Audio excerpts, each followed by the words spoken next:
How to withdraw money from Prizepicks to Cash App. So here's how we do it. First, you will need to have a cash card here. So from the Cash App application, you will click on the second option and you need to get a Cash App card. Now that is going to be a Visa debit card. Now, how can we actually use it to withdraw money from Prizepicks to Cash App?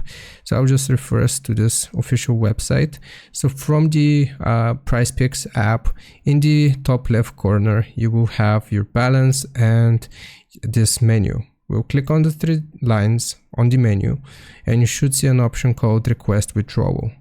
After you click on Request Withdrawal, then here, like I said, you can see your balance and you can type the amount which you want to withdraw from Prizepicks into your Cash App card, and you will just put your Cash card info where it says withdraw to card. Now it is a debit card, like I said, so you can withdraw your funds from Prizepicks into your debit card that was issued by Cash App.